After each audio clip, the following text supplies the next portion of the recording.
How would you feel if a complete stranger leaned in behind you, his breath warm on your neck, and whispered, "Act like you're mine"? And the worst part wasn't the words, it was the urgency in his voice. The kind that tells you something dangerous is happening behind you, something you're not allowed to turn around and see.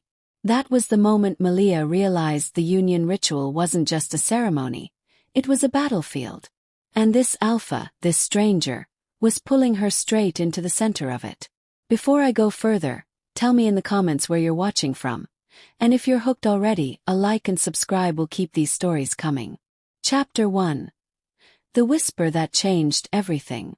The Riverside Pack's ceremonial grounds smelled like crushed pine needles and anticipation. Malia stood at the very edge of the gathering, where the torchlight barely reached, where the shadows were thick enough to hide in. She'd learned to love shadows over the past 3 years. Ever since her father's disgrace. Ever since the council stripped her family name of its honor, and left them with nothing but whispers and sidelong glances. Tonight, unmated wolves from 5 neighboring packs had gathered for the union ritual, a tradition older than anyone could remember, where bonds were formed and alliances solidified. Malia hadn't wanted to come.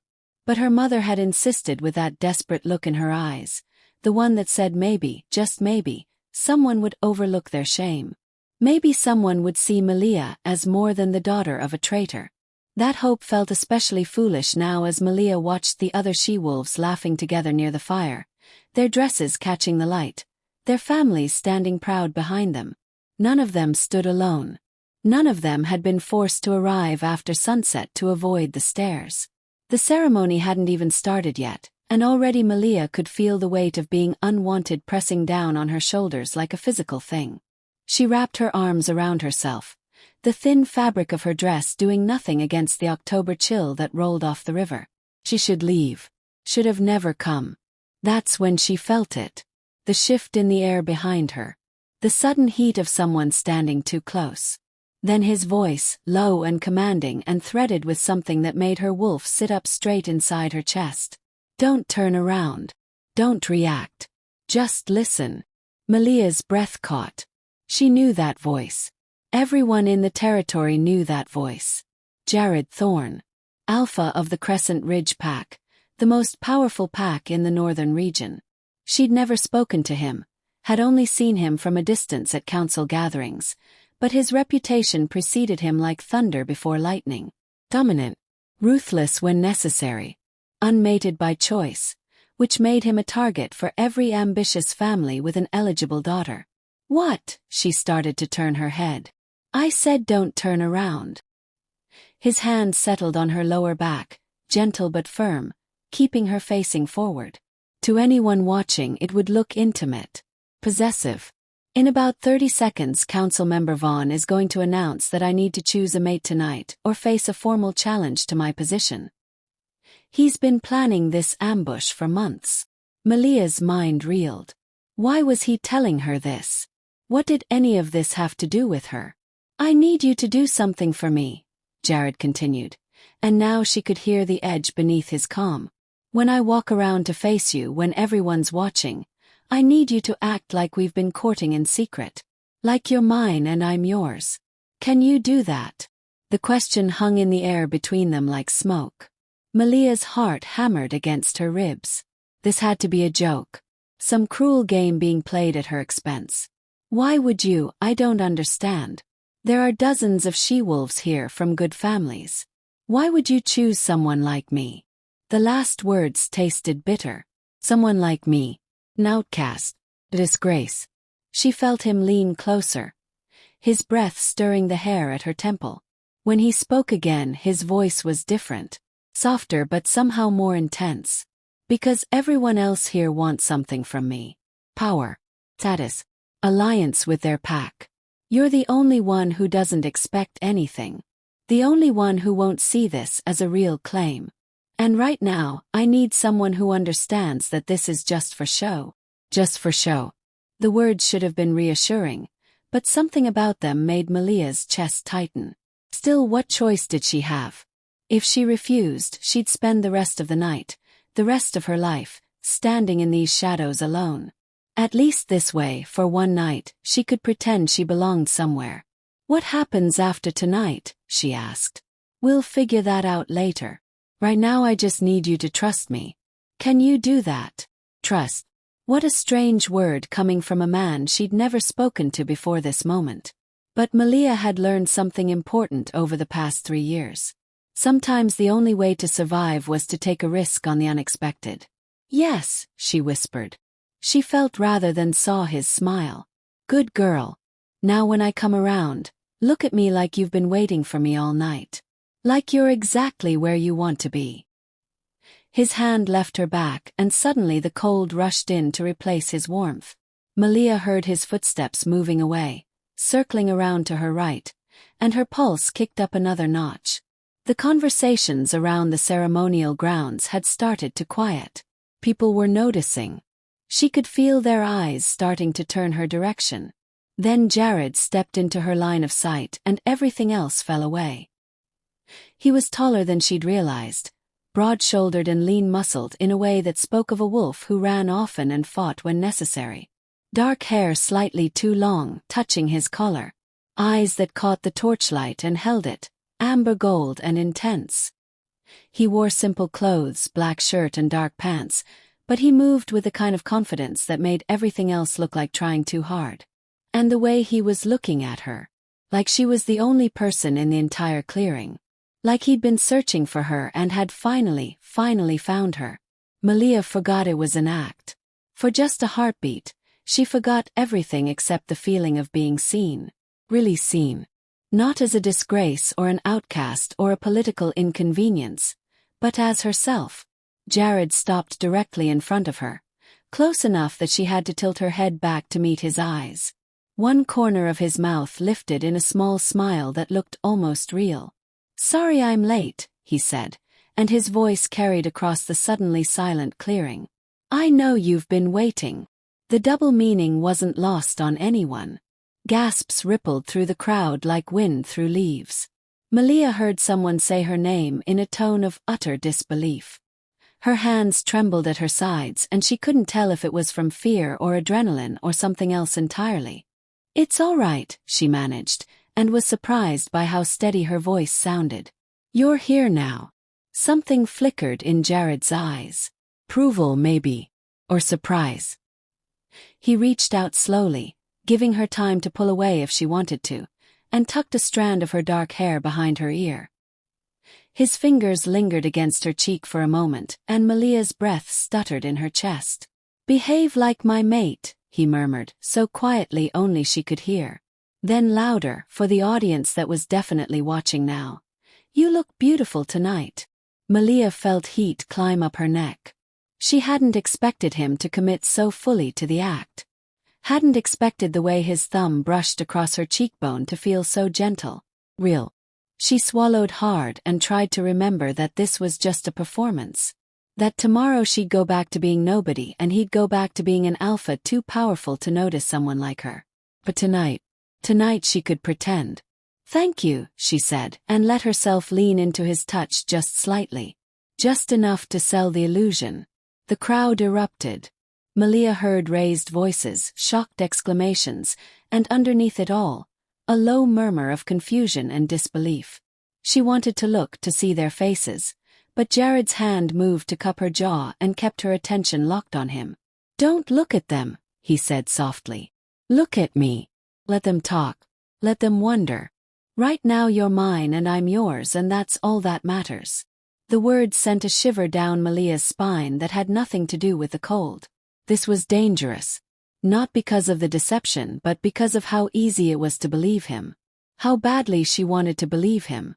Before she could respond, a voice cut through the noise like a blade.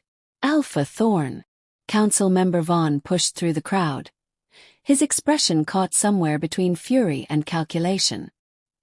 He was a broad man going soft in the middle, with silver threading through his dark hair and eyes that never seemed to smile even when his mouth did. "I wasn't aware you'd made your choice. The ceremony hasn't even begun." Jared's hand dropped from Malia's face but he didn't step back. Instead he shifted slightly, positioning himself between her and Vaughn in a way that looked casual but felt protective. Malia's wolf responded to it instinctively, a warm pulse of approval that she tried to ignore. "I wasn't aware I needed your permission to court someone, Vaughn." Jared's tone was pleasant, but there was steel underneath. "Or has the council decided to involve itself in the personal lives of alphas now?" Vaughn's jaw tightened. "Of course not. I simply find the timing interesting. Just this afternoon you told me you had no interest in choosing a mate. Now here you are with—" His eyes flicked to Malia with barely concealed disdain. "With her." The way he said it, like Malia was something unclean, something shameful. She felt herself start to shrink back, old instincts kicking in, but Jared's hand found hers and squeezed. Once, firm and reassuring.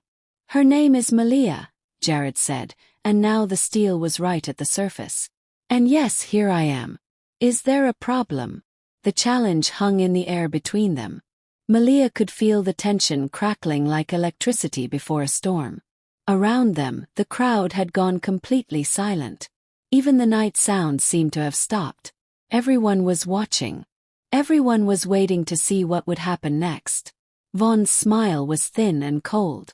"No problem at all, Alpha. I just hope you've thought this through carefully.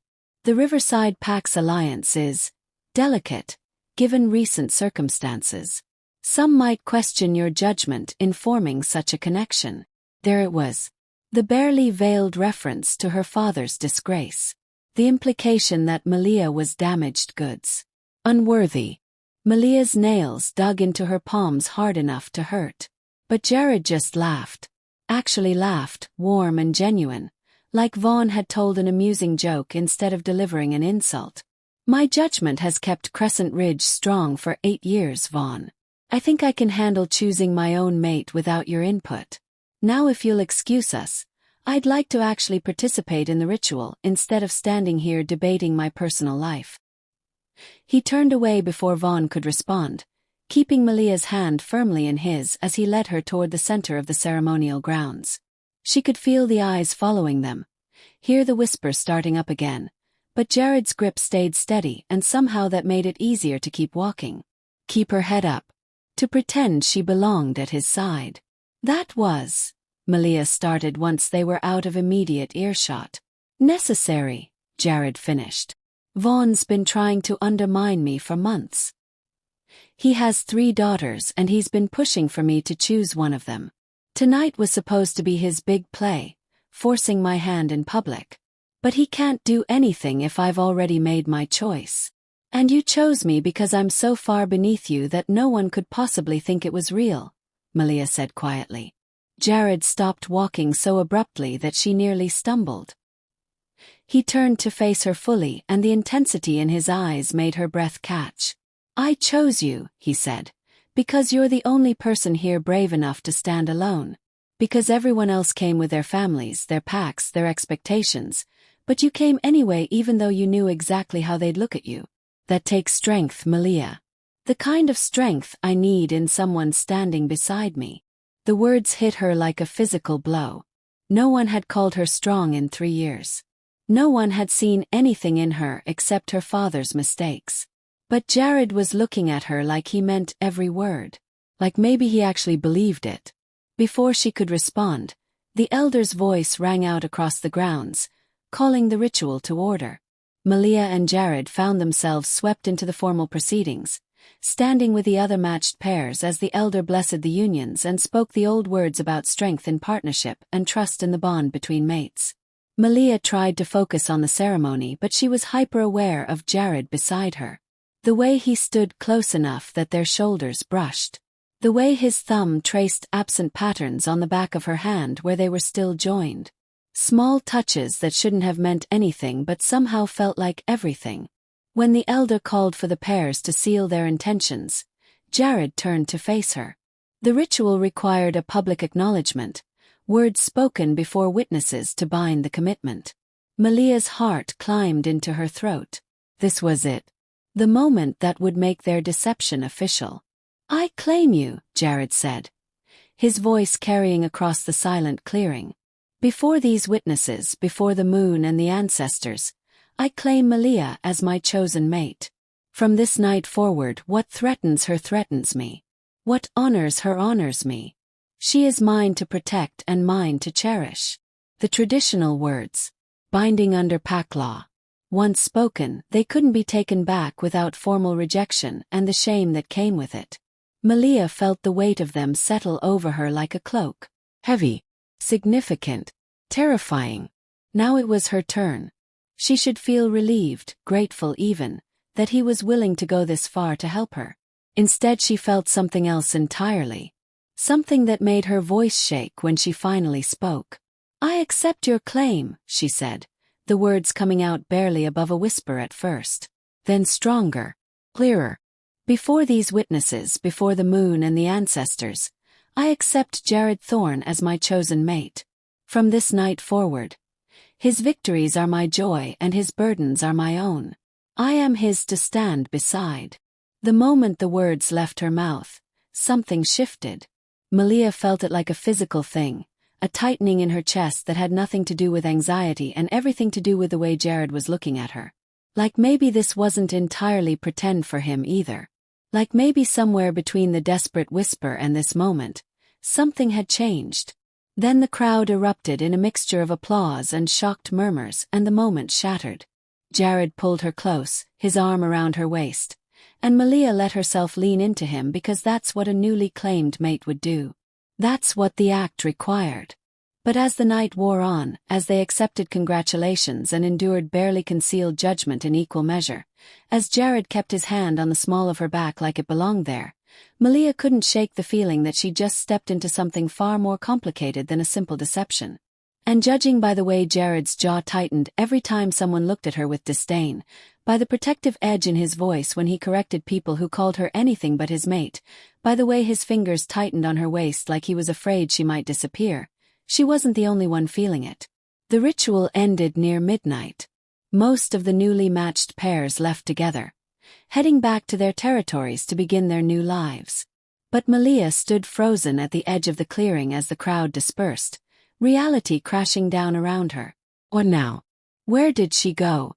She couldn't go back to her mother's house, not after this public claiming. Everyone would expect her to leave with Jared. But that couldn't actually happen, could it? Malia! Jared's voice beside her, quieter now without the audience. Come on.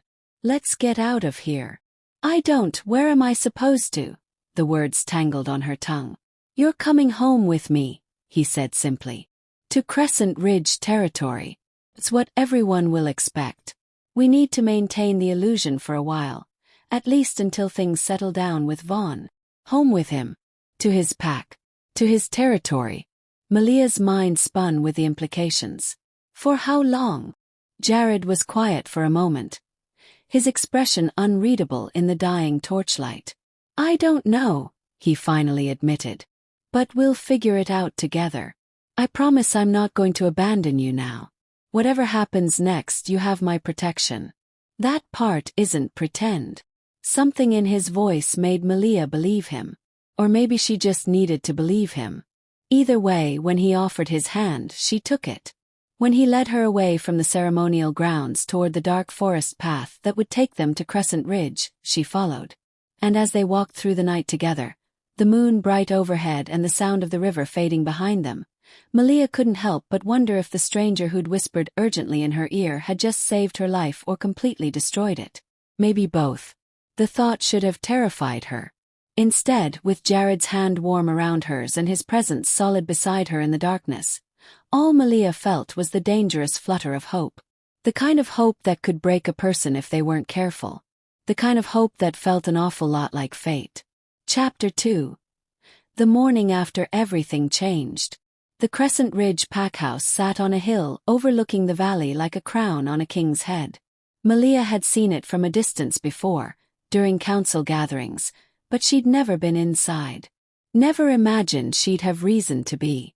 Now, standing in the doorway of what Jared casually referred to as the Alpha's quarters, she felt like an imposter in a museum.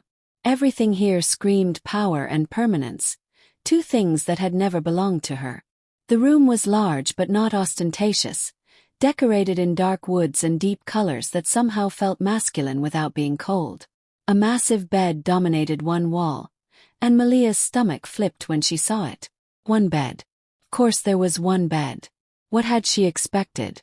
Jared must have sensed her panic because he moved past her, deliberately casual, and grabbed a pillow and blanket from a chest at the foot of the bed. "I'll take the couch," he said, nodding toward the leather sofa positioned near the fireplace. "You take the bed." "I can't, this is your room, I should." "Malia." He turned to face her, and the softness in his expression made her words die in her throat. "You've had a long night. Just take the bed. Please." There was something in the way he said please that made it impossible to argue. Like he needed her to accept this small gesture more than she needed to protest it. So Malia nodded, her throat tight, and watched as he set about making himself comfortable on the couch that was definitely too short for his frame. She changed in the bathroom, grateful for the clothes that had somehow materialized there. A soft shirt that smelled like cedar and something distinctly Jared, and loose pants that she had to roll at the waist. When she emerged, he was already stretched out on the couch, one arm thrown over his eyes, his chest rising and falling with steady breaths. Malia climbed into the bed and pulled the covers up to her chin. The sheets smelled like him too, that cedar scent mixed with something wild, like wind through pine trees. She closed her eyes and tried to sleep, but her mind wouldn't stop racing. What had she done? What had she agreed to?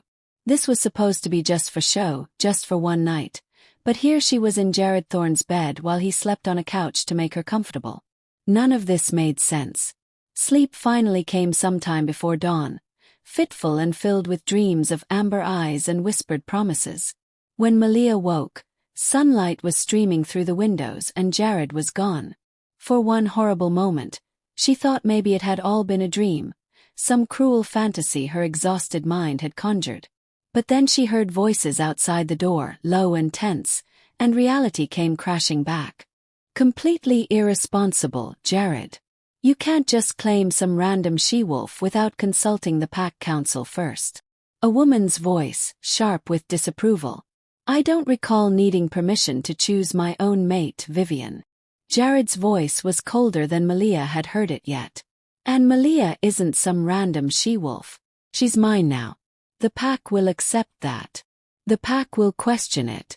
Her father was exiled for stealing from 3 different packs.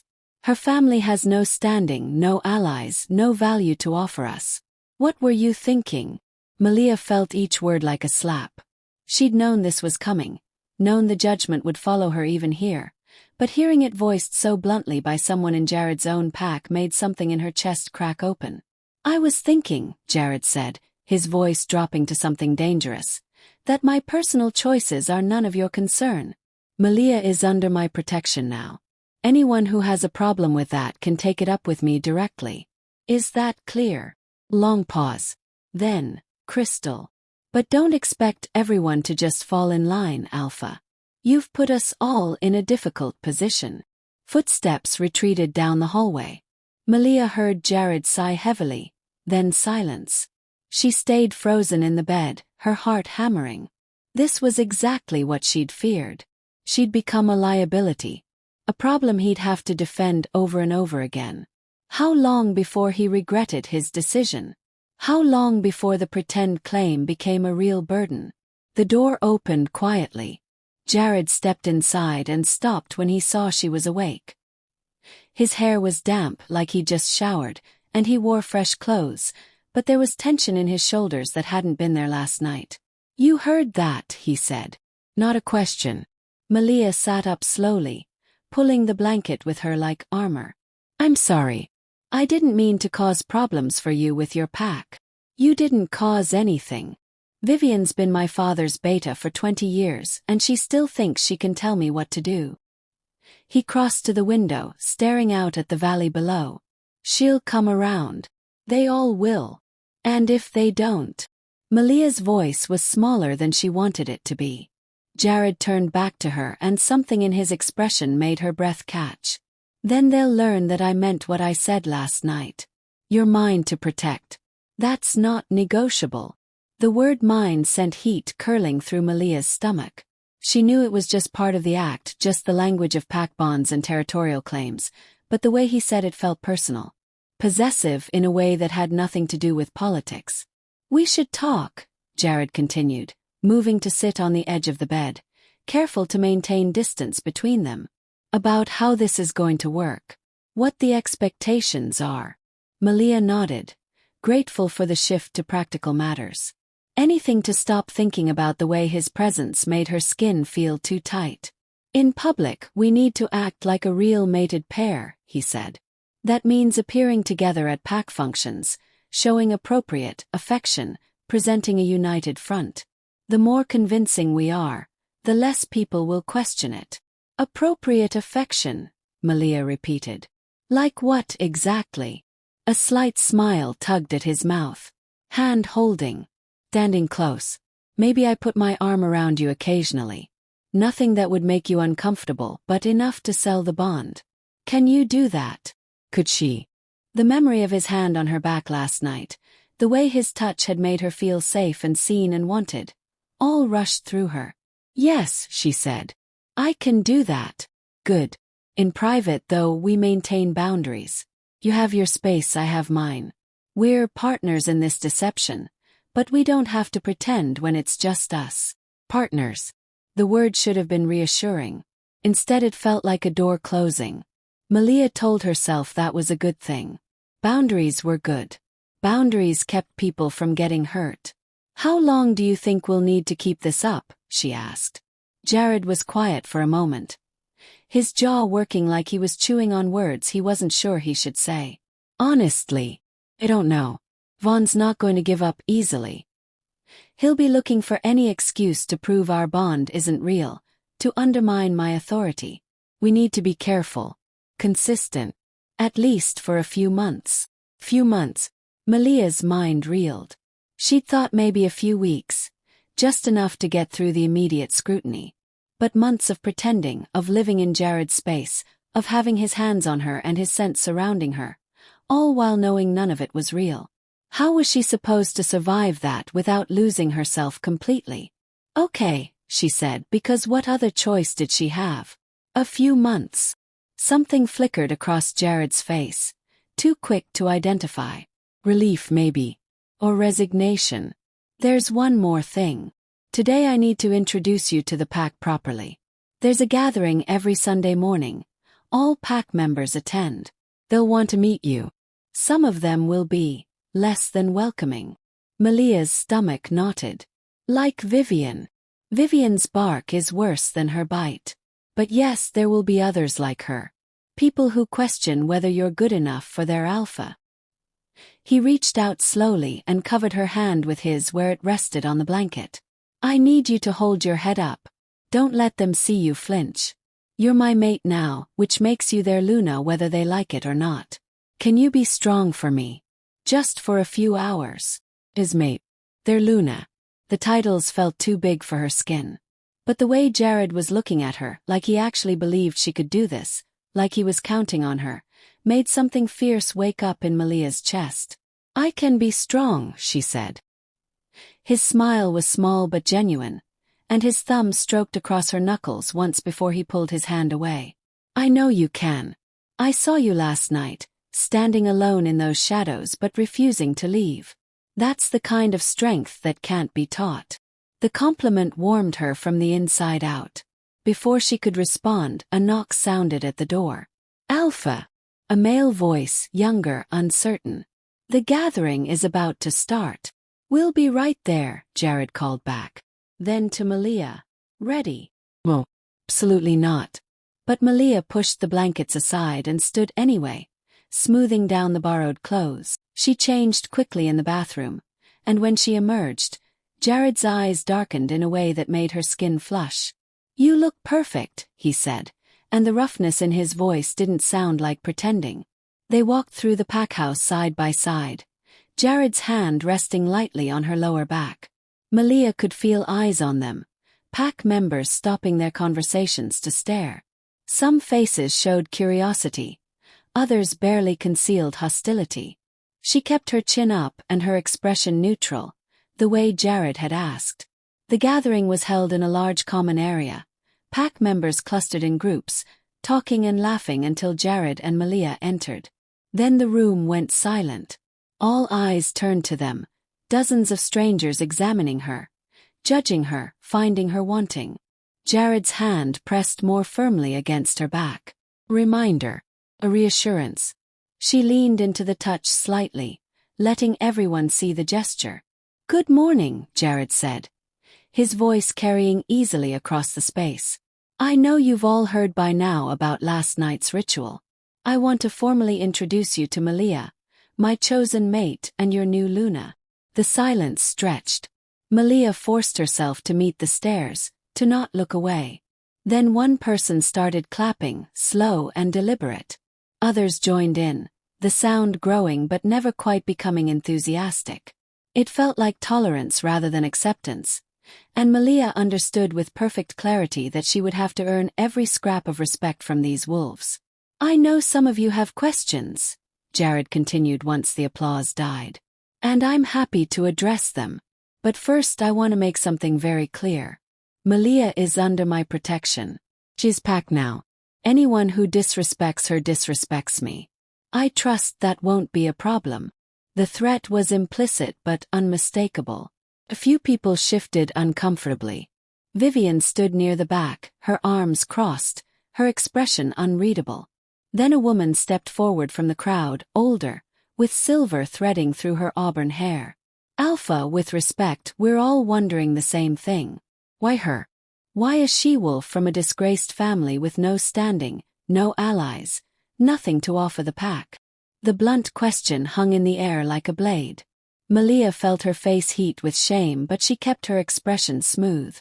Jared's hand slid from her back to her waist, pulling her closer against his side.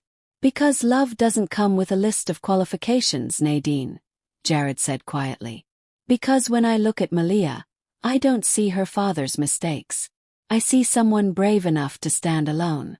Someone strong enough to endure judgment and keep walking forward anyway. That's the kind of strength this pack needs. That's the kind of strength I need beside me. Love." The word echoed through Malia's mind. He'd said it so easily, like it was true, like this was real. She knew it wasn't, knew it was just part of the performance, but something in her chest ached anyway. Nadine's expression softened slightly. "And you're certain about this? This isn't some political maneuver?" "I've never been more certain of anything," Jared said, and he turned to look down at Malia when he said it. His amber eyes intense and unreadable. "She's mine. That's all anyone needs to know." The possessiveness in his voice sent shivers down her spine.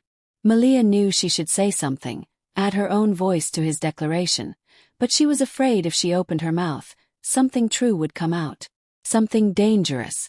So she just nodded and let Jared hold her against him like she was something precious. Let the pack see them together and draw their own conclusions. Let herself pretend, just for a moment, that the warmth in Jared's eyes was real. The gathering continued, pack business discussed and decisions made, but Malia barely heard any of it. She was too aware of Jared beside her, the way he kept touching her, small gestures that maintained the appearance of an established bond. A hand on her shoulder, fingers tangling briefly with hers, his thumb brushing across her wrist. Each touch felt like a brand, marking her as his in ways that went deeper than pack law. When the gathering finally ended, Malia felt exhausted down to her bones. The constant scrutiny, the performance, the effort of staying strong while her entire world shifted around her, it all caught up at once. She swayed slightly and Jared's arm was immediately around her waist, steadying her. "Easy," he murmured. "Let's get you back upstairs." But before they could leave, Vivian intercepted them. Up close, she was even more intimidating, tall and lean with eyes that saw too much. "Alpha. Luna." The second title came out stiff. "I owe you both an apology. I spoke out of turn this morning." "You spoke your mind," Jared said evenly. "I don't fault you for that, Vivian. But I meant what I said. Malia is pack now." Vivian's gaze shifted to Malia, assessing. "Can you fight?" The question caught Malia off guard. Some basic training. Not good enough. If you're going to be Luna, you need to be able to defend yourself in this pack. I'll expect you at training tomorrow morning. 6 a.m. sharp. It wasn't a request. Malia glanced at Jared, but he just nodded. Vivian's the best fighter we have. If she's offering to train you, that's a good thing. Then I'll be there, Malia said, meeting Vivian's eyes directly. 6 a.m. Something that might have been respect flickered across the older woman's face. Good. Don't be late. She turned and walked away without another word. Jared guided Malia back to his quarters, his hand never leaving her waist. Once inside with the door closed, he let out a long breath. You did well today. I know that wasn't easy. I just did what you asked. Malia moved to the window, putting distance between them before she did something stupid like lean into his warmth again. Held my head up. Pretended I belonged. You weren't pretending. Jared's voice came from right behind her, closer than she expected. The way you stood there and took their judgment without flinching, that was real. That was all you.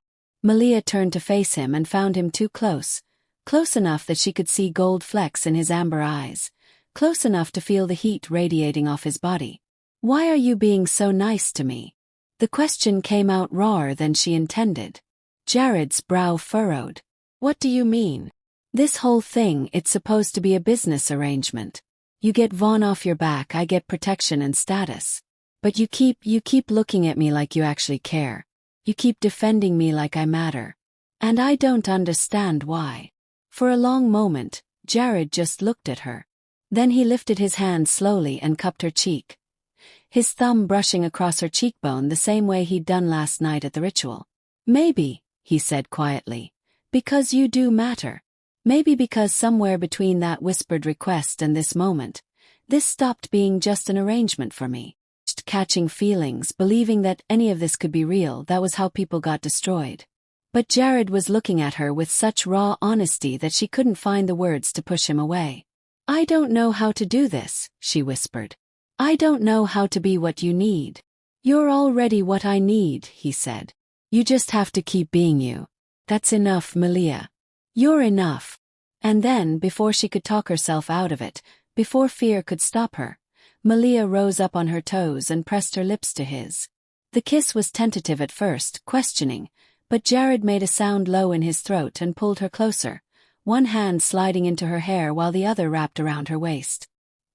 He kissed her like she was oxygen and he'd been drowning, deep and hungry and real in a way that made her knees weak. When they finally broke apart, both breathing hard, Malia's mind was spinning. What had she just done? This was supposed to stay fake, stay safe. But there was nothing safe about the way her heart was pounding or the way Jared was looking at her like she'd just given him something infinitely precious. We should, Jared started, his voice rough. We should probably talk about. A sharp knock interrupted him. Then the door burst open and a young man stumbled in, his face pale with panic. Alpha, we have a problem. Vaughn just arrived at the border with representatives from the Territory Council. He's demanding an audience. He says he has evidence that your mate bond is fraudulent and he's here to challenge your claim. The bottom dropped out of Malia's world. She saw her own shock reflected in Jared's eyes. Then his expression hardened into something cold and dangerous. Tell Vaughn I'll meet him in the council room in 10 minutes, Jared said. And get Vivian. We're going to need witnesses. The young man nodded and disappeared. Jared turned back to Malia, his jaw tight. What kind of evidence could he possibly have? Malia asked, her voice shaking. We just bonded last night. I don't know. But whatever it is, we need to be ready. He took her hands in his, holding tight. Listen to me. No matter what Vaughn says, no matter what he claims to know, you stay calm. We stick to our story. Mate, we've been courting in secret. That's the truth as far as anyone else is concerned. But if he can prove. He can't, Jared said firmly. Because there's nothing to prove. A mate bond is between two people. No one else can verify or deny what we feel. We just have to be convincing. They'd been convincing before that kiss. Before Jared's confession. Before everything got complicated and real. But now, with her lips still tingling and her heart in chaos, Malia wasn't sure she could tell the difference between the act and the truth anymore. And judging by the conflicted look in Jared's eyes, neither could he. Chapter 3. When Lies Taste Like Truth. The council room felt like a trap closing around them.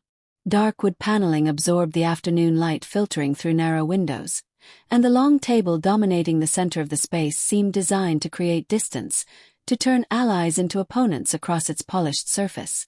Malia sat beside Jared, hyper-aware of every breath, every minute shift in posture.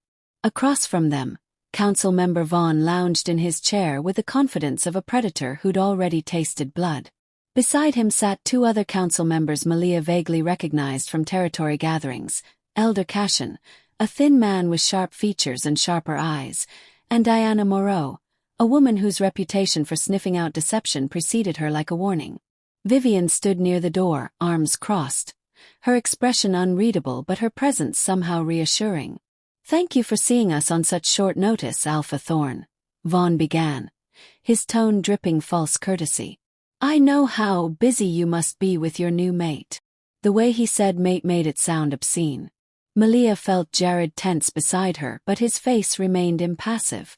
"Get to the point, Vaughn. You said you had evidence. Present it or stop wasting my time." Vaughn smiled, slow and cold. "Very well." He pulled a folder from his briefcase and slid it across the table. "These are testimonies from 3 separate witnesses who were present at the union ritual. All of them observed the same thing, that prior to your very public claiming, you and Miss Riverside had never exchanged so much as a single word. In fact, according to multiple accounts, the first time you approached her was approximately 2 minutes before you claimed her as your mate." Malia's stomach dropped. Of course people had noticed. Of course they'd been watching. She'd been standing alone in the shadows and then suddenly Jared was there.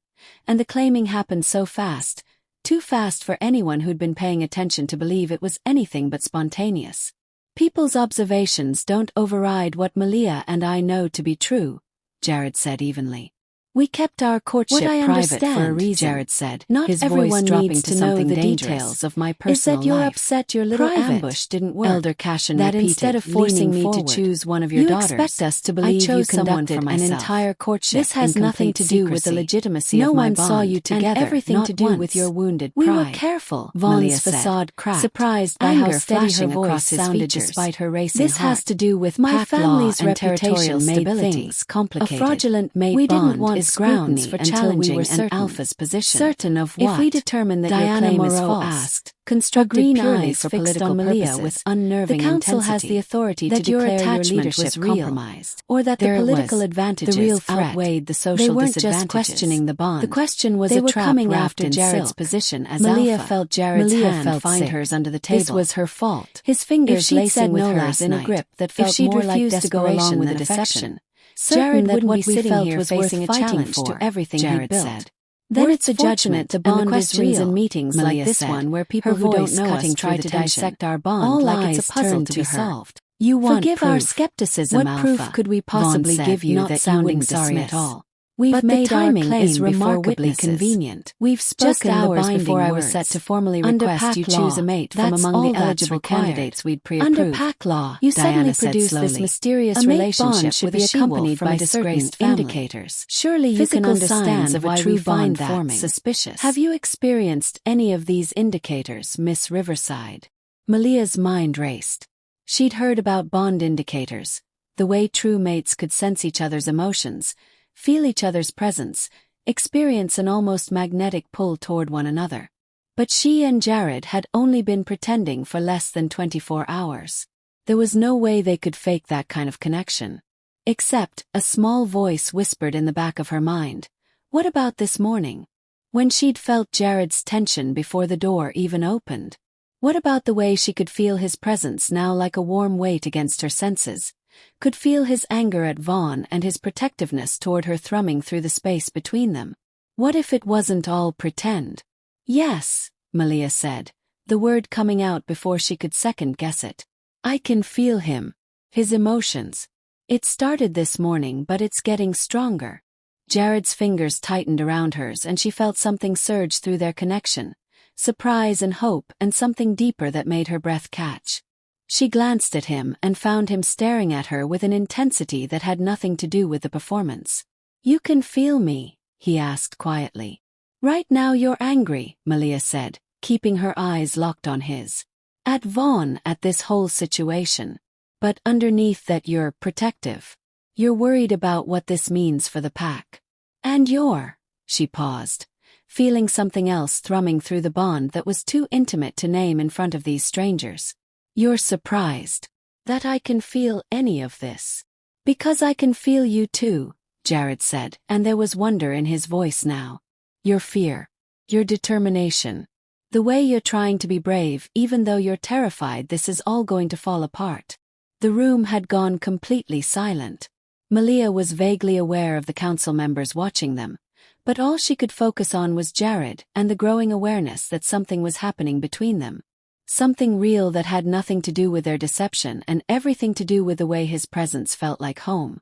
That's not possible, Vaughn said, but there was uncertainty in his voice now. Bond indicators don't develop that quickly. It takes weeks, sometimes months. For some bonds, Vivian interrupted from her position by the door. But I've seen it happen faster when the connection is particularly strong. True mates recognize each other immediately. Everything else just catches up. True mates. The words hung in the air like a revelation. Malia felt dizzy. This was supposed to be fake. They were supposed to be pretending. But you couldn't fake the emotions currently flowing through the bond between them. The certainty that she could feel exactly where Jared was in space even with her eyes closed. The way her wolf had settled into a contented purr the moment his hand found hers. I'd like to test that, Diana said, breaking the spell. If you don't mind, Luna. Luna. The title still felt foreign. What kind of test? Simple separation. True bond indicators persist regardless of proximity, but they intensify with distance, creating discomfort for newly bonded pairs. If your bond is real, you should feel it when Alpha Thorn leaves the room. It was a trap. Malia could see that clearly. If she showed discomfort, they'd claim she was acting. If she didn't, they'd use it as evidence the bond was false. But Jared was already standing, his hand slipping from hers, and the moment the physical contact broke, Malia felt it like a hook pulling tight in her chest. Her breath hitched. She pressed a hand to her sternum, trying to ease the sudden ache, but it only intensified as Jared moved toward the door. By the time he reached it, the discomfort had sharpened into something that bordered on pain, a wrongness that made her wolf whine in distress. Jared, she breathed, and she couldn't keep the strain out of her voice. He stopped immediately, turning back to her. I feel it too, he said, and there was a rough edge to his words. Like something's pulling on my ribs from the inside. Diana's expression had shifted from skepticism to something closer to surprise. That's actually consistent with a newly formed bond. The discomfort should ease once you're in proximity again. Jared crossed back to Malia in 3 long strides, and the moment he was close enough to touch, the ache eased. She grabbed his hand without thinking, needing the contact, and felt his thumb stroke reassuringly across her knuckles. Satisfied? Jared asked, his eyes never leaving Malia's face. Perhaps, Elder Cashin said slowly. Though I admit this is highly unusual. Bond indicators forming so quickly after the claiming. It's unprecedented. Unprecedented doesn't mean impossible, Vivian said. And unless the council is prepared to call both of them liars based purely on timing, I'd say this meeting is over. Vaughn's jaw worked like he was chewing on words he couldn't spit out. Finally, he shoved back from the table. Fine. But we'll be watching Alpha. If this bond shows any signs of weakness, any indication that it's not what you claim, the council will revisit this matter. Am I clear? Crystal, Jared said coldly. Now get out of my territory. The council members gathered their things and filed out, Diana throwing one last assessing look over her shoulder before the door closed behind them. The moment they were gone, Vivian let out a low whistle. Well, that was interesting. Interesting is one word for it. Malia shook her head. Not until I felt them. I thought I was just hyper-aware of you because of the situation. But that separation, that actually hurt. For me too, Jared admitted. He turned to Vivian. Have you ever seen a bond form that fast? Vivian was quiet for a long moment, her expression thoughtful. Once. My parents.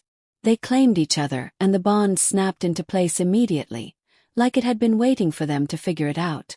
My father always said some wolves are meant to find each other, and when they finally do, everything else just aligns. Meant to find each other. The phrase sent chills down Malia's spine. She'd gone to the union ritual expecting nothing, hoping for nothing, and somehow ended up with a bond to one of the most powerful alphas in the territory. A bond that was supposed to be fake but felt increasingly real with every passing moment. I need air, Malia said abruptly. The room suddenly felt too small, too suffocating. I need a minute. She pulled away from Jared and headed for the door, not caring that she had no idea where she was going in this massive packhouse. She just needed space to think, to process, to figure out what the hell was happening to her. She made it to the end of the hallway before Jared caught up to her, his hand gentle on her elbow. Malia, wait. What is this? She asked, spinning to face him. What's happening to us? We were supposed to be pretending, Jared. This was supposed to be fake. I know, he said, and there was something raw in his voice. I know that's what we agreed to. But Malia, I don't think we get to decide whether this bond is real. I think maybe it's been real from the moment I whispered in your ear. We just didn't know it yet. That's insane, Malia said, but even as the words left her mouth she knew they were a lie. Because she could still feel him through the bond, could feel his certainty and his confusion, and underneath it all, the growing attachment that terrified him as much as it terrified her. Is it? Jared asked. You felt me this morning before I said a word. I felt your distress when Vaughn insulted your family. That's not pretend, Malia. That's not something we can fake our way through. But true mate bonds don't just happen. They're rare, special. And they certainly don't happen between an alpha who needs a political shield and an outcast who has nothing to offer. You keep saying that, Jared said, stepping closer. That you have nothing to offer. But you're wrong. You're strong and brave, and you stood in that council room and fought for us when you had every reason to run. You feel things deeply and you don't hide from hard truths. That's not nothing, Malia. That's everything. Tears burned behind her eyes, but she refused to let them fall. I don't know how to do this. I don't know how to be someone's mate for real. Neither do I, Jared admitted. I've spent 8 years avoiding exactly this because I didn't think I had time for it, didn't think I could afford the distraction. But now you're here and I can feel you in my bones, and the idea of pretending any of this is fake makes me want to tear something apart. So what do we do? Malia whispered. Jared cupped her face in both hands, his thumbs brushing across her cheekbones. We stop pretending. We accept that something happened last night that neither of us expected. We figure out what this bond means, together. And we don't let anyone, not Vaughn, not the council, not our own fear, tell us it isn't real. Sounded so simple when he said it like that. Like they could just decide to trust this thing growing between them and everything would work out. But Malia had learned the hard way that things rarely worked out the way you hoped. Still, when Jared leaned down and pressed his forehead against hers, when she felt the bond between them pulse with warmth and certainty and something that felt dangerously like belonging, she couldn't help but hope anyway. Okay, she breathed. We try. For real this time. For real, Jared agreed. Then he kissed her, soft and sweet and nothing like the desperate kiss from earlier. This one felt like a promise. Like a beginning instead of an ending. When they finally pulled apart, Vivian was standing at the end of the hallway. Her arms crossed, but her expression softer than Malia had seen it yet. Hate to interrupt, she said, but we have another problem. Word about the council's visit is spreading through the pack. People are asking questions, getting anxious. We need to do some damage control before rumors get out of hand. Jared sighed heavily. What do you suggest? A packed dinner tonight. Informal, open to everyone. Let them see you two together, let them feel the bond for themselves. Most wolves can sense a true bond if they're close enough. If what you're claiming is real, they'll feel it. And if it wasn't? The unspoken question hung in the air. But Malia was done questioning. Done doubting. The bond thrumming between her and Jared was real whether it made sense or not. She could feel it with every breath. We'll be there, Malia said before Jared could respond. What time? Vivian's eyebrows rose slightly, like she was reassessing Malia. 7. Main hall. And Luna. We're something comfortable. It's going to be a long night. She walked away, leaving Malia and Jared alone in the hallway again. Jared was looking at her with something like pride in his eyes. You didn't have to agree to that, he said. Yes, I did. This is my pack now too, whether they like it or not. And if they need to see us together to believe it, then we show them. Malia straightened her shoulders. Besides, we have nothing to hide anymore. Right. Right, Jared said, and his smile was genuine. Come on. Let's go get ready. And Malia, thank you. For trying. For not running when things got complicated. Where would I run to? Malia asked, trying to keep her tone light. You'd just feel me through the bond and come drag me back. Probably, Jared admitted. But I'd ask nicely first. They headed back to Jared's quarters together. His hand finding hers like it belonged there. And maybe it did. Maybe everything that had happened since that whispered request in the shadows had been leading to this moment, this acceptance, this terrifying and exhilarating plunge into something real. The packed dinner loomed ahead of them like another trial, another test to pass. But for the first time since this whole thing started, Malia didn't feel like she was facing it alone. She had Jared. She had the bond pulsing warm and steady between them.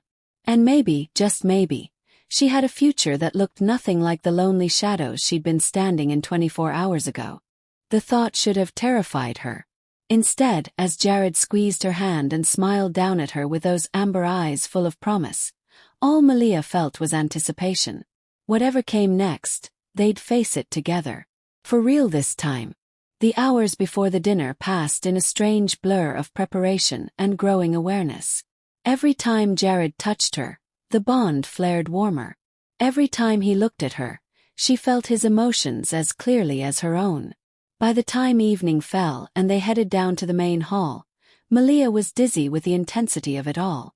The hall was packed with pack members, the smell of roasted meat and fresh bread filling the air. Conversations died as Malia and Jared entered, all eyes turning to assess them. But this time Malia didn't flinch. She held her head high and let Jared guide her to the head table, his hand warm and possessive on her waist. Let them look, he murmured in her ear. Let them see exactly what you are to me. And what was that? Malia wondered. His mate. His Luna. His partner in deception that had become truth somewhere along the way. Or maybe just his. Simply and completely his. The thought sent heat coursing through her veins and Jared's eyes darkened like he felt it through the bond. His hand tightened on her waist. Careful, he said, his voice low and rough. If you keep broadcasting emotions like that, everyone in this room is going to know exactly what you're thinking. Maybe that's not a bad thing, Malia said, feeling bold. Maybe they should know that this is real. That we're real. Jared's answering smile was slow and devastating. In that case, Luna, let me give them something to really talk about. He pulled her close and kissed her in front of the entire pack, deep and claiming and absolutely unmistakable. The room erupted in shocked murmurs and a few scattered cheers, but Malia barely heard them. All she could focus on was Jared and the bond blazing between them like wildfire, announcing to every wolf present that this was no political arrangement. This was fate recognizing itself.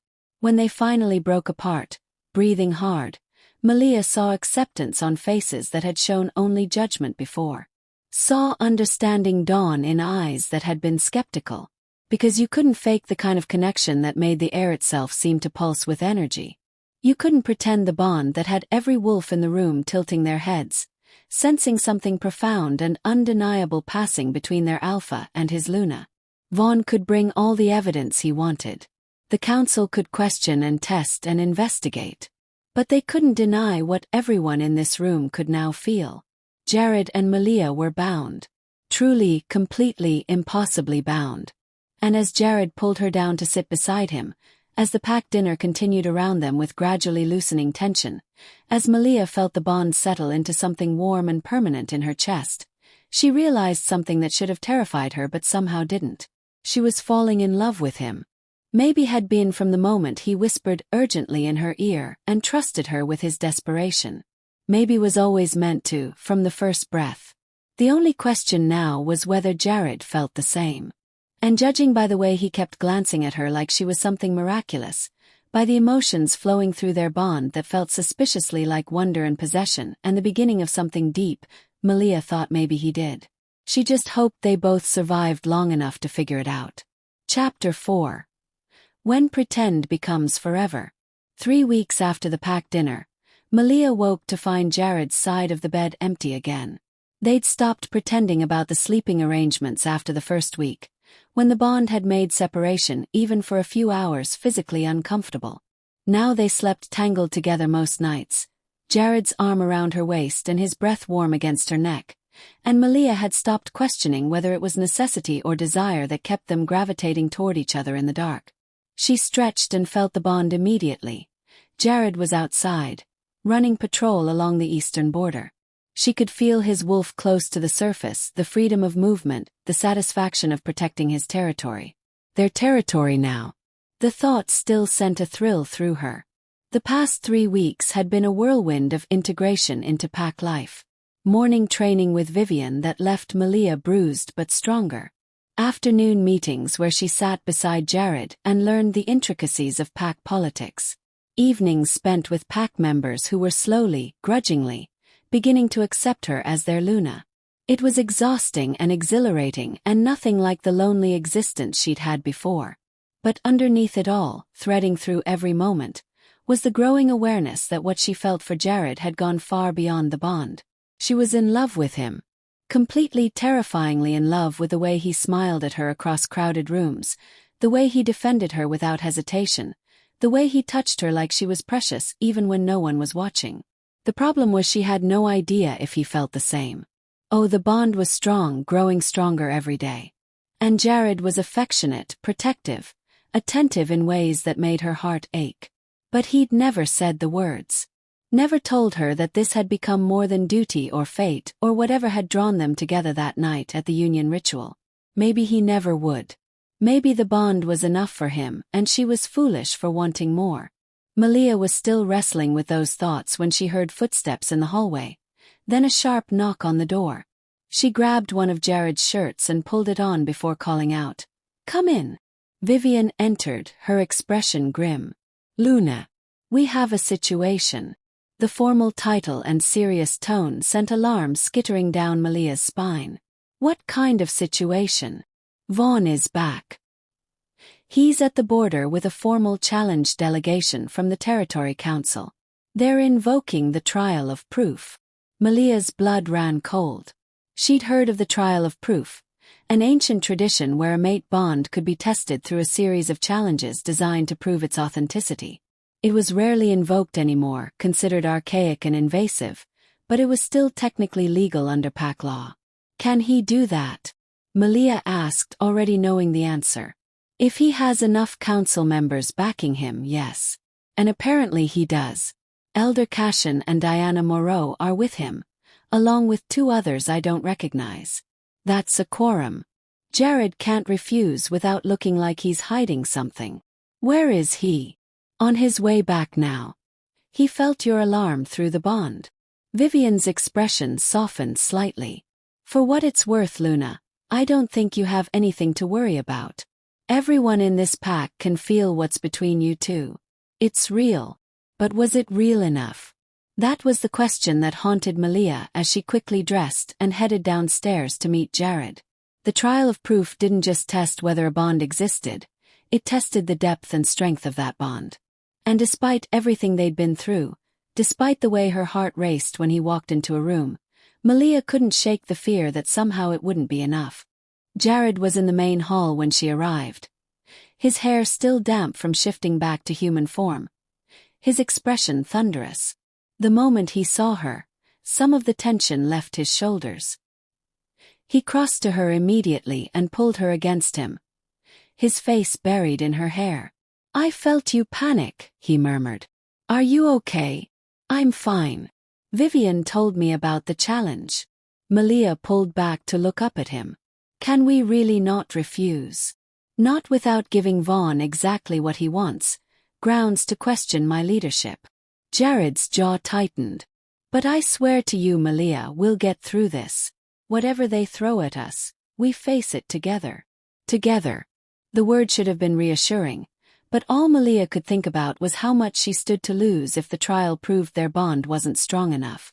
Not just her place in the pack, but Jared himself. The thought of going back to a life without him, without feeling him through the bond every moment of every day, made her chest constrict with panic. "Hey!" Jared cupped her face, forcing her to meet his eyes. "I can feel what you're feeling right now. Fear. But you need to trust me. Trust us. We're not pretending anymore, remember? This bond is real." "I know it's real," Malia whispered. "I just don't know if it's real enough." Something flickered in Jared's eyes, hurt maybe or frustration, but before he could respond, Vivian appeared in the doorway. "They're ready for you. Council chamber. Now." The walk to the council chamber felt like a death march. Pack members lined the hallways, watching in tense silence as Jared and Malia passed. Word had spread quickly, as it always did. Everyone knew what was at stake. If the trial proved their bond false, Jared could lose his position as alpha. And Malia would lose everything. The council chamber was arranged differently than it had been for their last meeting. 5 council members sat at the head table, Vaughn in the center with Elder Cashin and Diana Moreau flanking him, and 2 others Malia didn't recognize on the ends. But what made her breath catch was the circle drawn in chalk on the floor in front of them, ancient symbols marking its perimeter. Trial circle. Once they stepped inside, there was no backing out. Alpha Thorn. Luna Malia. Vaughn's voice dripped false courtesy. "Thank you for agreeing to this necessary verification of your bond." "We didn't agree," Jared said coldly. "You invoked an archaic law and gave us no choice. Let's not pretend this is anything but a witch hunt." "Calling it a witch hunt implies we hope to find you guilty," Diana said. "We simply want the truth, Alpha. If your bond is as genuine as you claim, the trial will prove it and this matter will be settled permanently. Surely that's in everyone's best interest." It sounded reasonable when she put it that way. But Malia could see the trap beneath the words. The trial of proof wasn't just about proving a bond existed, it was about exposing every doubt, every uncertainty, every moment of weakness. And Malia had plenty of those. "Explain the trial," Jared said. "I want Malia to know exactly what we're facing." Elder Cashin stood, unfurling a scroll of aged parchment. The trial of proof consists of 3 challenges. First, the challenge of separation. You will be placed at opposite ends of the territory and asked to find each other using only the bond. True mates should be able to sense each other's location instinctively. Second, the challenge of truth. You will each be questioned separately about your relationship, your feelings, your intentions. The bond will amplify any deception, causing physical pain if you lie. Third, the challenge of unity. You will face a threat together, and your ability to work as a bonded pair will be assessed. Each challenge sounded worse than the last. Malia's hands trembled and she clasped them together to hide it, but of course Jared felt her fear through the bond. His hand found hers, fingers lacing together. "And if we pass all 3 challenges," he asked, "then your bond will be recognized as genuine and this matter will be permanently closed," Vaughn said. "No more questions. No more investigations. You'll be free to lead this pack without interference. And if we fail, Vaughn's smile was sharp. Then your claim will be declared fraudulent and you'll face consequences for attempting to deceive the council. Consequences that will include removal from your position as Alpha. There it was. The real goal. Vaughn didn't just want to prove the bond was fake. He wanted Jared's position. This whole thing was an elaborate power play disguised as concern for pack law. This is ridiculous, Vivian said from her position near the door. Everyone in this pack can feel their bond. It's real. This trial is nothing but political theater. Then they should have no problem passing it, one of the other council members said, a woman with steel gray hair and cold eyes. Unless you're suggesting we simply take your word for it, Beta? The title was spoken with just enough disdain to make it an insult. Vivian's eyes flashed but she remained silent, knowing anything she said would only make things worse. We'll do it, Malia said suddenly. All eyes turned to her. We'll do your trial. But when we pass, when we prove beyond any doubt that our bond is real, I want a formal apology from this council. And I want a guarantee that Vaughn will stop his harassment of my mate. The word "my" came out fierce, possessive, and she felt Jared's surprise and approval through the bond. Vaughn's expression darkened but Elder Cashin nodded slowly. Agreed. If you pass all 3 challenges, the council will formally recognize your bond and council member Vaughn will be barred from bringing any further challenges against Alpha Thorn's leadership for a period of no less than 5 years. 10 years, Jared countered. And he steps down from any oversight committees involving Crescent Ridge Pack. Vaughn looked ready to argue but Diana placed a hand on his arm. Agreed, she said. 10 years. Now shall we begin? The first challenge began immediately. Malia was escorted to the southern border of Crescent Ridge territory while Jared was taken north. They'd have 1 hour to find each other using only the bond. No communication, no hints. Just the connection between them and whatever instincts that connection provided. Malia stood in the forest, surrounded by council observers, and tried to calm her racing heart. She closed her eyes and reached for the bond, that warm thread connecting her to Jared. She could feel him, his determination, his absolute certainty that they would pass this challenge. But feeling him and knowing where he was turned out to be 2 very different things. Minutes ticked by. Malia walked deeper into the forest, following what she hoped was intuition and not just aimless wandering. The bond pulsed in her chest, but it didn't come with a convenient directional arrow. She had to trust her instincts, trust that some part of her knew where Jared was because they were meant to find each other. 30 minutes passed, then 40. Malia was starting to panic, wondering if she'd gone the wrong direction entirely, when she felt it. Not physical exactly, but a pull toward the east that felt undeniable. She changed direction and the pull got stronger. Her feet moved faster, breaking into a run, crashing through underbrush as the bond sang louder and louder until she burst into a clearing and there he was. Jared stood on the opposite side, breathing hard like he'd been running too, and the moment their eyes met, the bond between them blazed so bright it was almost painful. Malia ran to him and he caught her, lifting her off her feet and holding her so tight she could barely breathe. I knew you'd find me, he murmured against her hair. I could feel you getting closer. It was like my entire body was pointing toward you. Same, Malia said, her voice muffled against his chest. I didn't understand at first, but then it was like I could feel which direction you were. Like magnetic north. Diana emerged from the trees, making notes on a tablet. 43 minutes. Well within acceptable parameters for a newly formed bond. Challenge 1 passed. 1 down. 2 to go. The challenge of truth was worse. They were separated again, this time into different rooms in the pack house. Malia sat alone across from Elder Cashin and the gray-haired council member, whose name she learned was Margaret. They didn't waste time with pleasantries. Tell us about the night of the union ritual, Elder Cashin began. When did Alpha Thorn first approach you? During the ceremony. Before the formal claiming. No reason to lie about that. They already knew. And had you spoken before that night? No. The word came easily, truthfully.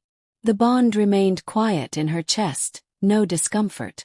So a man you'd never spoken to approached you and asked you to pretend to be his mate, Margaret said. Why did you agree? Malia hesitated. This was where it got complicated. Because I had nothing to lose. Because I was standing alone in the shadows and he offered me a chance to be something more than my father's disgrace. The bond twinged, not quite pain but a warning.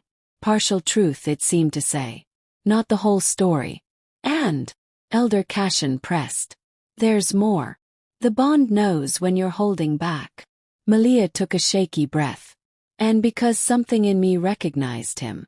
Even before I understood what the bond was, some part of me knew that saying yes to him was saying yes to something important. Something I'd been waiting for without knowing it. The bond settled, warm and content. Complete truth. When did you realize the bond was real? Margaret asked. The next morning. When I could feel his emotions before he even entered the room. When the separation physically hurt. Malia met their eyes steadily.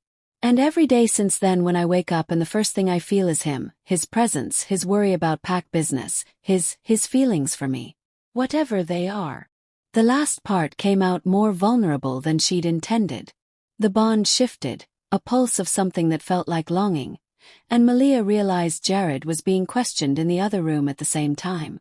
He'd felt her words. Felt her uncertainty about how he felt. Do you love him? Elder Cashin asked quietly. The question hung in the air like a blade. Malia knew the bond would know if she lied. Knew that Jared would feel her answer through their connection. This was it. The moment to lay everything bare. Yes, she whispered. I love him. I don't know when it happened, maybe that first night when he trusted me with his desperation, or maybe it was slower, building with every touch and every shared moment.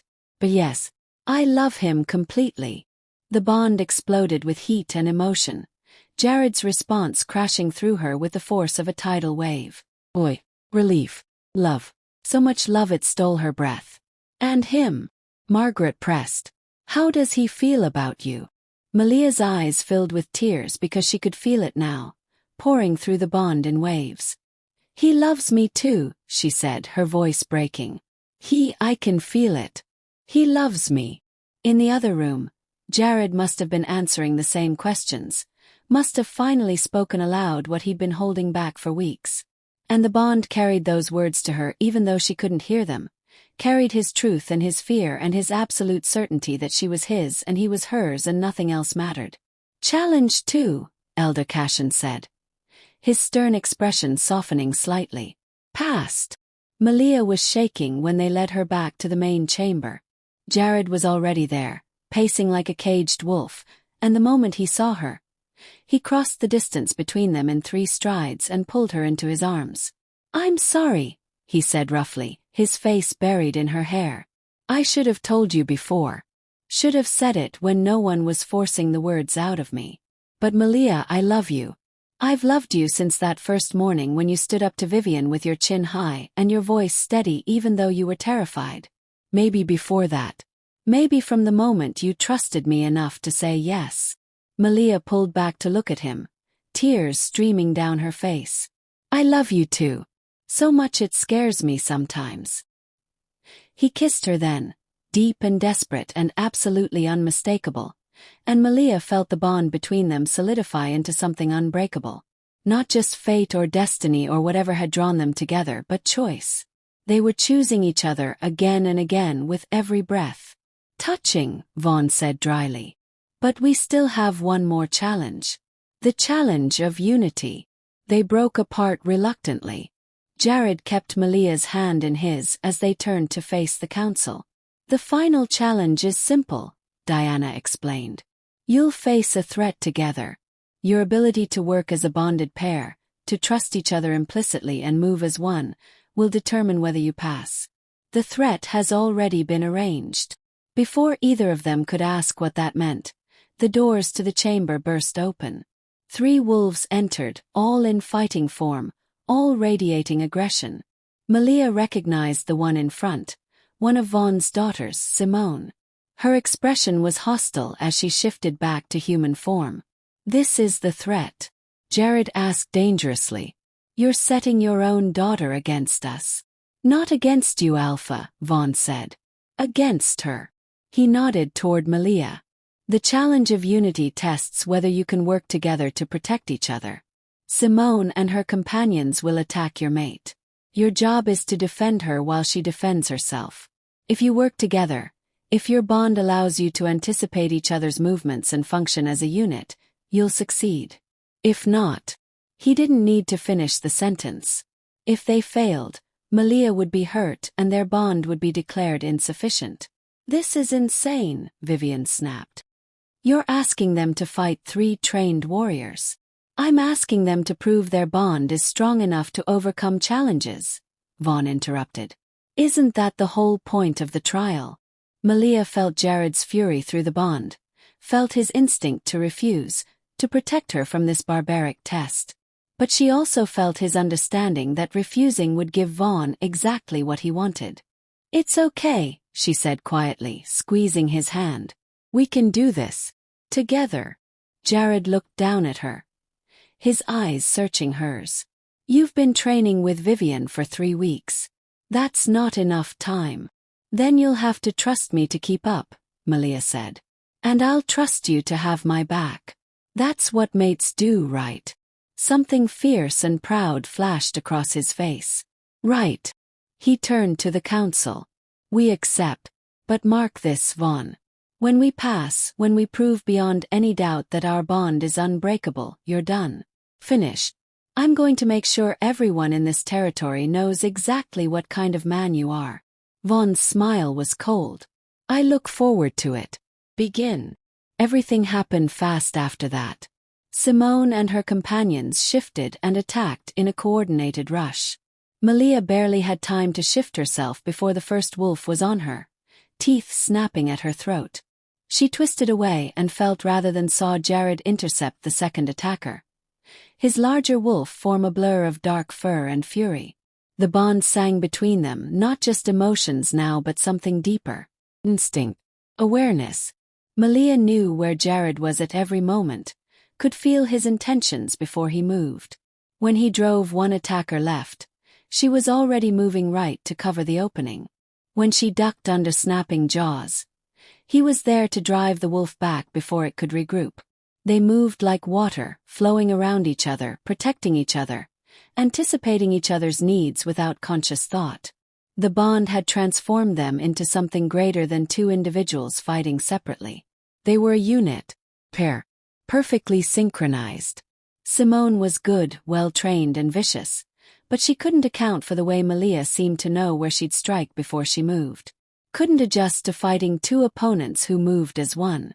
Within minutes, all 3 attackers were on the defensive, backing away from the snarling, coordinated assault of Jared and Malia working in perfect harmony.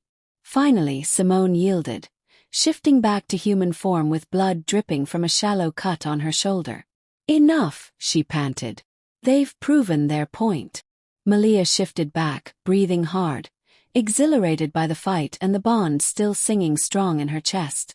Jared shifted beside her and immediately pulled her against him, checking her for injuries with frantic hands. I'm fine, she assured him. We're fine. Challenge 3, Diana said, and there was something like awe in her voice now. Passed.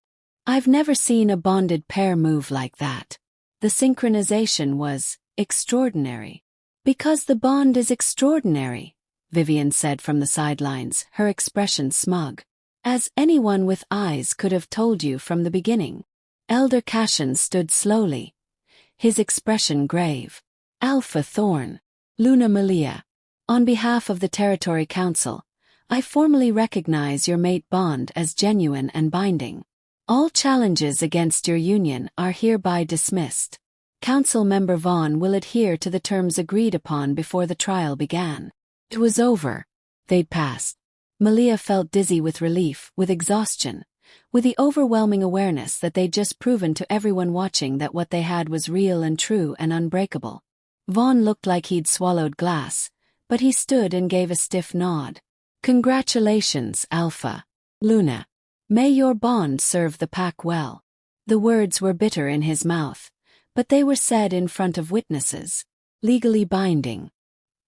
He couldn't come after them anymore without violating council law. The moment the council members filed out, Jared swept Malia up into his arms and carried her out of the chamber, ignoring the cheers and congratulations from pack members who'd been waiting outside. He didn't stop until they were back in their quarters with the door firmly closed behind them. Then he set her down carefully and cupped her face in both hands, his expression intense. "Don't ever scare me like that again. Watching those wolves come at you, knowing I couldn't just tear them apart because we had to prove we could work together. It was the longest 5 minutes of my life." "We did prove it though," Malia said, her hands coming up to cover his. "We proved everything. The bond is real, Jared. Not just real, it's everything." "You're everything," he corrected. "The bond is just what finally made me smart enough to see it." "Malia, I meant what I said in that interrogation room. Love you. Not because fate threw us together, not because the bond demands it, but because you're brave and stubborn and you make me want to be better than I am. You make me want to be worthy of you." "You are worthy of me," Malia said fiercely. "You saw me when no one else did. You gave me a place to belong when I'd forgotten what that felt like. You made me feel strong again. Wanted. Loved. That's everything, Jared." He kissed her then, slow and deep and full of promise. The bond pulsed between them, warm and content and absolutely certain that them together was exactly right. When they finally broke apart, both breathing hard, Jared rested his forehead against hers. "So what now, Luna? Now that we've proven everyone wrong and we don't have to pretend anymore?" Malia smiled, her heart so full it felt like it might burst. "Now we live. Really live. We build a life together. Lead this pack together. Face whatever comes next together." "Together," Jared agreed. "Always together." And he kissed her again, and the bond sang with joy. And Malia thought about how strange it was that the worst night of her life, standing alone in those shadows at the union ritual, had led to the best thing she'd ever known. Because a stranger had whispered urgently in her ear and asked her to behave like his mate, and somehow, impossibly, that pretend bond had become the truest thing in her life. 3 months later, Malia stood in front of the pack at the winter gathering, Jared's hand warm in hers, and made the announcement they'd been holding close for weeks. "We're expecting," she said, and the joy in her voice was unmistakable. "In the spring, there will be an heir to Crescent Ridge." The pack erupted in cheers. Vivian hooped from the front row. Pack members rushed forward to offer congratulations and blessings. And through it all, Jared kept Malia close, his hand protective over her still flat stomach, his eyes shining with happiness. "An heir," he murmured in her ear. "Our child. I can barely believe it." "Believe it," Malia said, leaning into him. "Believe all of it. The bond, the love, the family we're building. It's all real, Jared. This is our life now." "Best decision I ever made," he said, kissing her temple, whispering in the ear of a stranger and asking her to trust me. "Best decision I ever made," Malia countered, "was saying yes." They stood together as the celebration swirled around them, two people who'd found each other in the shadows and built something bright and permanent and absolutely unbreakable. The bond between them pulsed with contentment, with love, with the certainty that whatever challenges came next, they'd face them the same way they'd faced everything else. Together. And that was all they needed. The moon rose over Crescent Ridge territory that night, full and bright, casting silver light over the pack house where two mates slept tangled together, their bond singing soft and steady in the darkness. Outside, the forest was quiet, peaceful, protected by an Alpha and Luna who'd proven their love not just to the pack, but to each other. And somewhere in the valley below, an outcast girl who'd stood alone in the shadows ceased to exist, replaced by a Luna who'd learned that sometimes the most unexpected moments, the desperate whispers and impossible requests, could change everything. All you had to do was be brave enough to say yes. Thanks for listening till the end. If you enjoyed this story, tap like, hit subscribe, and don't stop here, there's another story waiting for you. Just click the video on your screen to keep going.